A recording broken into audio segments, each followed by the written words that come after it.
Well, hello and welcome back to the novice coffee experience. If you're looking for an expert, you came to the wrong place. Yesterday, or I guess two days ago, technically, in the evening, I roasted this coffee. It's an Ethiopian, I'm trying to pronounce it, Yirgacheffe, and FTO, I don't know what FTO means. But I roasted that the other night. It's supposed to be a strong, bold coffee. I roasted it for 12 minutes, which is a long time. It got nice and dark. I don't have it in front of me right now, but it came out really dark, really nice, smelled fantastic. If you watched my video, I made an espresso out of it yesterday, and it was very good. It was very strong, very bold taste. Had a lot of caffeine. It was a big caffeine hit. I mean, I'm not usually bothered too much, but it definitely reminded me of probably one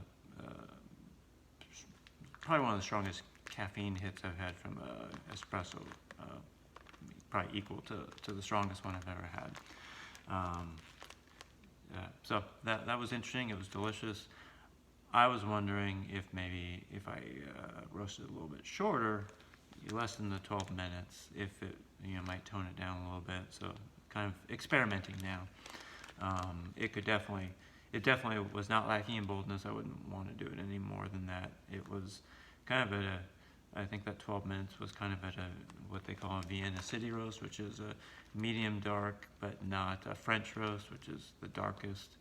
And it definitely wasn't that, so it'd be kind of scary to go any darker with that. So, be interested to see what lighter goes like. Some of the descriptions of this coffee are, they call it bold, they call it supercharged. I don't know if they meant the flavor or the caffeine or both. I think it's both. And I think this sentence kind of summarizes it best. Perhaps it's overstating it a bit, but if you're looking for a delicate cup of coffee with a lot of subtle nuances, look elsewhere. So that would be true. There was nothing subtle. It was just a whole lot of bold coffee flavor. Weren't going to taste any notes of berries or whatever it is, whatever notes people are usually looking for.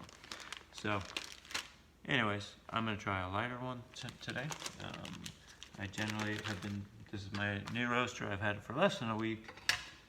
So hence the novice. I'll be a novice for a long time.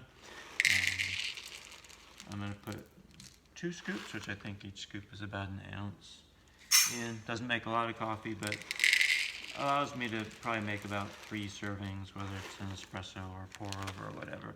I didn't even try that darker one as a pour over. I probably will. I made 2 espressos yesterday. That could be part of why I had such a caffeine hit, but each one, I mean, they were spread out, morning and late afternoon, so it wasn't like I had them together, and both of them kind of gave me that same feeling. So I have enough left to try a pour over. I'll probably do that just to see what it tastes like, and then I'll at some point probably try to do the same thing with this, make an espresso and also pour over it, and maybe I can do those pour overs at the same time and literally compare them side by side. I don't know if so I did 12 minutes last time. That was a long roast. I'm going to do at the most 10, maybe 8 or 9. We're just going to kind of see how it goes, see how they're looking, and we'll go from there. So I put the beans in. I'm going to plug it in. I should probably put the top on. I've still been, if you've watch my other videos, I've been sticking with the factory settings, which is this. I don't know if all machines work the same way. This machine has a fan speed, a heat component, and a timer. So fan speed's at 5. I'm assuming I go from 0 to 9.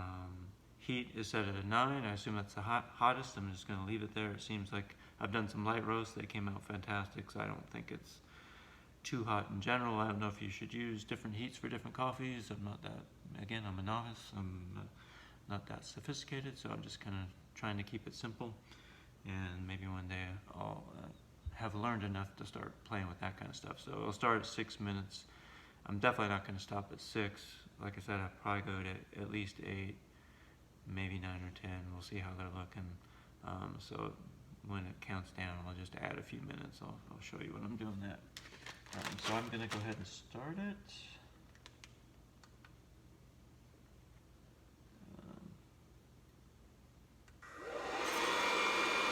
There we go. Those settings I was talking about, I'll kind of focus in on those. There's the fan speed, the heat, and the time. We're at 5.8 minutes now, so that's what that's talking about. Something else I can do with this machine is see what the temperature's at. Right now it's at it's heating up, it's going above 300, 340. It seems to top out about 400 degrees, between 4 and 420. So I'm going to keep an eye on that for a while, because I think I haven't really paid a lot of attention to the temperature. In fact, I'll just, maybe for a little while, leave it on that setting until the timer goes down and I have to start watching the time, just to kind of see how the heat builds up. The machine actually came with this kind of cool book, which I'm almost afraid to use because I don't want to mess it up, but you can actually track each batch that you're roasting. You can write in the temperature by, I guess it's by minute. So you can keep a lot of details, which is helpful as you're experimenting and trying to figure out just the right way to, they talk about dialing in a grind for grinding the coffee, and I imagine you can use the same terminology and dial in the roast to how you want that to work. But if you don't keep a good record, you're not going to remember what you did last time, or if you're like me, I forget everything, so I'll just be repeating the same thing over and over again, wondering why it doesn't change, or not knowing why it changed. So now we're at 400 degrees, 403, 404, 405. The first thing we're listening for is the first pop, which it's going to sound like popcorn. So don't really have to pay a whole lot of attention until we start to hear that. I think that's the point at which we've kind of achieved a light roast. And then it's going beyond that first pop or crack, sorry, it's called a crack. Going from the first crack to the second crack is, I think once we hit the second crack, we're kind of hitting the medium to dark roast. So we'll see where things end up at. 8 minutes is probably the earliest I will stop it. If you can hear that, it's already started to pop. So we are on our way. We're at 416 degrees. I'm going to turn it back to time. So we got 3.2 minutes left, so we're almost halfway through the first 6 minutes of the factory setting. I can smell it. It smells really good. Doesn't necessarily smell like coffee yet. Something we've been talking about in the house is actually, at least in the early parts of the roasting, actually smells like popcorn. So my wife came home and said, "Oh, did you make popcorn?" I said, "No." I like popcorn, but no, I did not make popcorn. I made something much more exciting.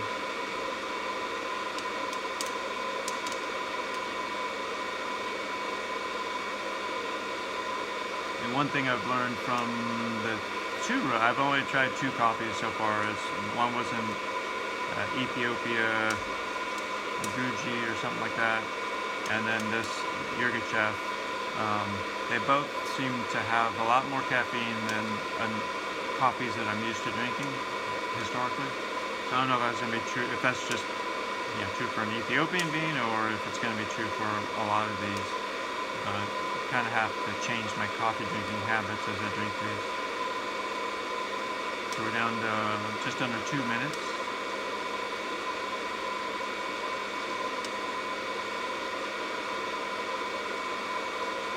If you notice behind me, we have the makings of a future salsa, hopefully tonight. My wife is going to make salsa.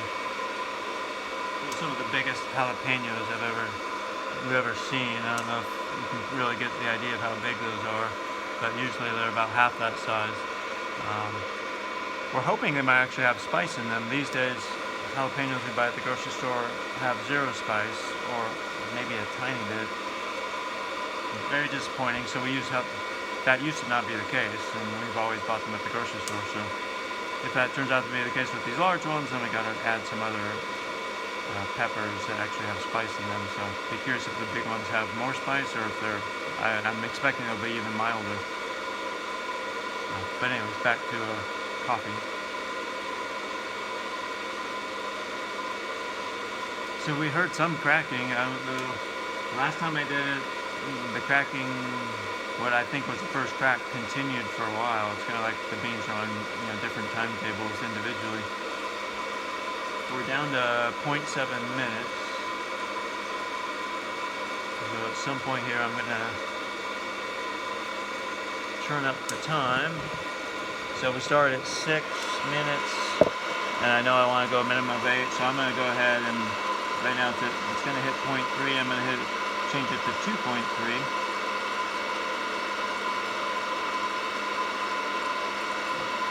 I'll put it 2.2. So we effectively added 2 minutes by doing that.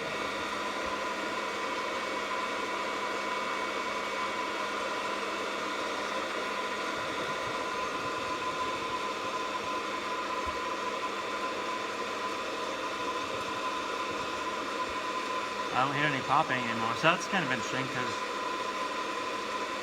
last time I thought the first pop continued for a while. Maybe it was just through that first 6 minutes, and I thought it would end a little sooner than that. So actually, I think we're getting pretty dark. So this will be 8 minutes. I'm not sure. I won't just leave it at 8 minutes and let this finish out as it is. I don't know how well you can see how dark that's getting, but it is getting there, especially compared to the green. Best place to put. It's definitely roasting the coffee. No doubt about that. So yeah, I'm gonna stick with the 8 minutes and see how it comes. It's got a really great aroma right now. It smells more like coffee than popcorn at this point. And the air comes, the fan's blowing, and the air is coming out these vents. So you don't like stick your face too close, but you can get the aroma really strong, getting close to them. Yeah, it feels pretty good as long as you don't get too close. We're down to 0.4 minutes. Once it gets down to 0, there's no obvious change. It'll go into cooling mode, and the fan will keep blowing, but it won't be heating anymore. It'll just be blowing air and cooling the bean. And I think that lasts for about 3 minutes. So here we are. So we just switched over to cooling. So that's where with this you have to be careful if you're not paying attention and you're meaning to roast it longer, and you're like me, you kind of wait till the last second to add time to it, and then before you know it, you're in the cooling mode, and you need to take it out of cooling, which you can. I don't know if that's really that big of a deal, but